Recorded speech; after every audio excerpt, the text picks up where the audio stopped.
Welcome back to school. As Akron Public Schools prepares for the return of students to our buildings, we're balancing the educational, social, and emotional needs of students, along with the health and safety of the students and staff in the midst of this evolving COVID pandemic. The return will include safety measures to ensure the health and safety of students and staff. This is not an obligation we take lightly. Our top priority is keeping the students and families we serve safe while providing high-quality instruction, regardless of the school learning model. We want to share some of the safety measures that have been put into place. These safety measures align with the regulations developed by local, state, and federal health professionals and will help keep you and others safe while in our buildings. We have prepared for your arrival. The building has been professionally sanitized, which you will see more about later in this video. Custodial staff has been trained to properly clean all high-touch surfaces on a daily set schedule. So each day when you leave your home and you come to school, you need to bring a properly fitting face covering that goes over your nose, mouth, and your chin securely. We're also asking that you complete a self-check. The self-check would include checking your temperature daily and answering the following questions. Have you been in close contact with someone who was diagnosed with COVID? Do you have a temperature above 100.4 Fahrenheit, or has your temperature been below 100.4 for 48 hours? Have you been feeling sick the past 24 hours? Some of the more common symptoms would be a fever of 100.4 degrees or higher, a new cough or a cough that is getting worse, difficulty breathing, and a new loss of taste or smell. Less common symptoms might be a sore throat, nausea, vomiting, diarrhea, chills, muscle pain, excessive fatigue, a new or severe headache, and new nasal congestion or maybe a runny nose. If you answer yes to any of these questions, please stay home. Although other childhood illnesses have these same symptoms, staying home when you are sick is one of our best ways of fighting COVID-19 and reducing its spread. So now let's talk about transportation. The procedures for riding a yellow school bus or a metro bus are the same. You have to wear a properly fitted face covering. All metro riders are required to have face coverings, and you will not be permitted to ride without one. This video will show you what to expect when you board a yellow school bus.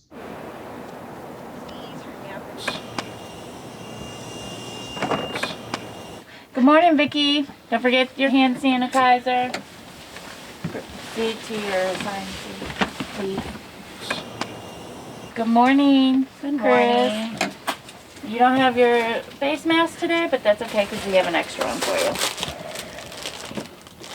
And you will give it. Oh, thank you. You're welcome. And you can go ahead and proceed to your seat. Thank you. Thanks. You're welcome. Good morning. Good morning.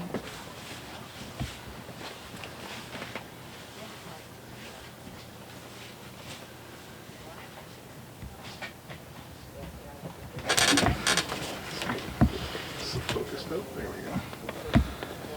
Vicky's here. Chris is here.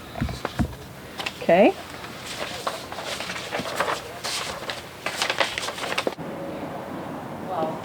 Good night. Have a good night. Good night. Bye.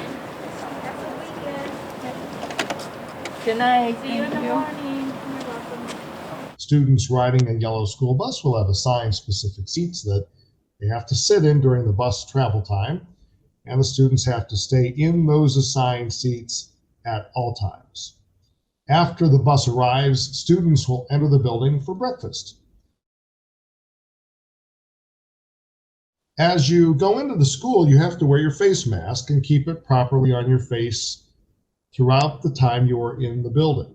All the building staff will also be doing the same. Lockers are not available for use, so bring a backpack with you to school and have in it your Chromebook and any supplies you might need throughout the day. Maybe tissues, hand sanitizer, pens, paper. You'll carry your backpack along with you throughout the day, and it will have your coat, your gloves, your hat if you wear one, inside all day long. In this next video, you will see the entry procedure and an example of what we call a grab-and-go meal. Go through the door, and they will pick up their grab-and-go meal. Have a good morning today. Thank you. You're welcome. Thank you so much. Details about meal service while in the school will be provided by your building principal to ensure that safety guidelines are followed.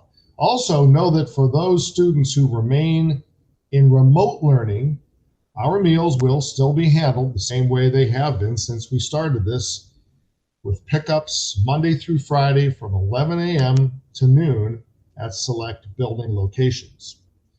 Walking in hallways to and from classes is going to look a little bit different, so let's take a look now at just how that is going to happen. You'll see signs throughout the building that you didn't see before. These are markings that will direct the flow of traffic so that social distancing is maintained. This will happen while walking to and from classes and as you travel throughout the building. You'll also notice in this video the directional markings to follow when you are using the stairs. A typical classroom can vary in size, furnishings, location by building, floor, and other factors. The safety protocol, however, will be the same in every one of them. When you enter the classroom, you'll notice that desks are socially distanced at least 3 feet apart. You'll see from the following video that desks were positioned with the at least 3-foot distance completely around each desk. The floors will be marked so that the distance area is clear. Teacher work areas will also be marked.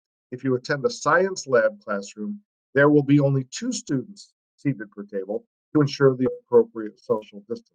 You'll notice in the following video references made to students being 6 feet apart. That only applies in a classroom when students are eating in the classroom. All other times, the social distancing is at least 3 feet. So these are socially distanced students. So Seth, I want you to take your stick, and I want you to place it from Chris to Vicky to show that there's 6 feet between them. And take it from Chris to Julie, okay? And then from Julie to Jeff, okay? That it's 6 feet between Julie and Vicky, and then it's 6 feet between Vicky and Chris. And that's why we didn't have to take the furniture out of the room. Between you and the teacher, and then from Vicky to Julie, and then from Seth to Julie. And there's our 6 feet, guys. This is the teacher work area as well. So we wanted the teacher to feel comfortable to know where the work area is for the smartboard, but we also wanted the kids to have an idea where that balance is. So Chris, come up and stop right here for a minute for me. There will be sanitizing solution available for her to come up. The teacher can come over here, and then Chris can come over and work on the board. So this is also a workstation so that we can continue the actual opportunity to go ahead and do that type of interaction between the teacher and the student. And then I can come back up and teach as the teacher for the classroom.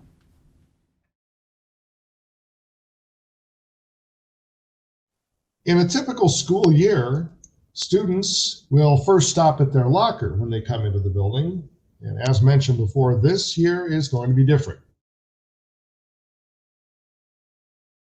Drinking fountains in classrooms will be covered and not available for use, so we encourage students to bring water bottles to school. Students will not be able to use lockers. You will instead be asked to carry what you need with you throughout the day. Some schools have elevators, and because of this, there are protocols for the use of an elevator to ensure safety guidelines are followed. Because of the size, this particular elevator you're seeing has room for 4, and you'll notice the markings on the floor to show the elevator's limits. All elevators in schools will be marked in a similar fashion. Most schools have stairways. Many have directional guidelines to help with the flow of student traffic. Now, all the schools with stairs will follow these safety procedures. Stairs will have floor markings that help with the flow of traffic. Moving from classroom to classroom is going to be different from what you're used to. Take a look at this video to see some of the safety procedures that are in place. Directional stickers at the bottom of the stairways. They are on the landings. They're at the top of the stairways. Cafeterias will still be used with safety procedures in place, just like classrooms. Cafeteria size, location, and capacity limitations will vary by school, but the procedures in place will be common across the district. The wooden rod in this video is 6 feet long. It's being used again to show the 6 feet distance that we have placed between students while in the cafeteria. Is to socially distance, we now can have 2 students to a table, not our standard 4, but we also have everybody 6 feet apart. So we can use the cafeteria to service a meal as well. The main office will be visited by students, staff, and visitors. The main office protocols and safety measures that will be in place ensure that the office can provide the assistance the visitors need while also keeping them safe. Visitors to the building will be required to follow the same safety guidelines as our students and staff. All visitors are required to wear a properly fitted face covering. Floor markings will indicate to them where they can stand when in the office, and office staff is seated behind a plexiglass area and can direct office visitors from those various marked locations. We've put a lot of thought and planning into making this work for everybody, especially in allowing all students to be assessed and for the safety of all students who enter and exit the clinic. If you're not feeling well during the school day, the health clinic staff is available to assess you and provide you with the care you need. Students showing symptoms are supposed to report directly to the health clinic at each school to be evaluated by the health staff. Students showing symptoms will be isolated in an area of the clinic, and parents will be contacted immediately. This is if you show symptoms. Students are to be picked up and removed from the building within 60 minutes of contact with the guardian. Students visiting the school clinic will be socially distanced. If you visit the school office to take medicine during the school day, you will be in a separate location than students who are ill. So let's take a look at what the clinic will look like. If a student is reporting to the office not feeling well, their first stop will be at this location where they will be asked to sit in the chair or stand on deck. The health aide then will realize that they are out here and they will ask the student to go into the clinic, and once they get in the clinic, they will then stand on the appropriate socially distanced location. And then they will stand here while the health aide begins to do the assessment. If they are perfectly fine, they may be returning back to class. But if they truly do have symptoms that may be related to something that needs to go home, such as COVID, with a proper temperature take and other assessments, the student will be taken over to what is called the isolation location. And in this case, for this clinic, it is located here. And Vicki at this point is going to sit back here. She will be asked to wait while the health aide then calls the parents to say that Vicki needs to be picked up. And she will remain in the isolation location until the parent arrives and the student can be released. If we have more than one student at this location, and I have somebody in this particular isolation location, I can then also provide the restroom as a location as well.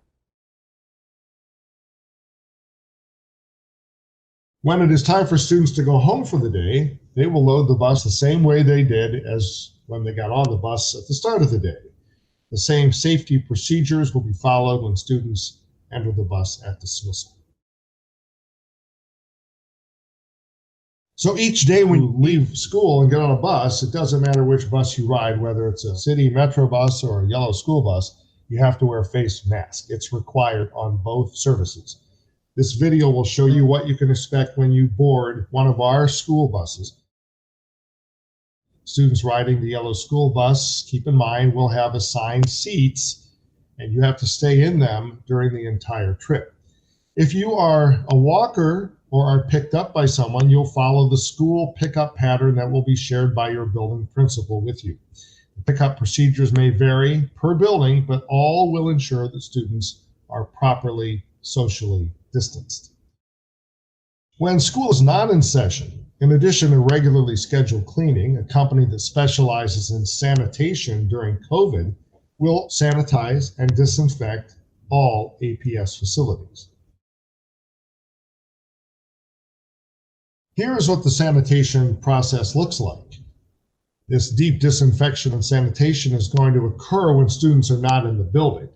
The process applies a seal on surfaces so that viruses are unable to survive on them.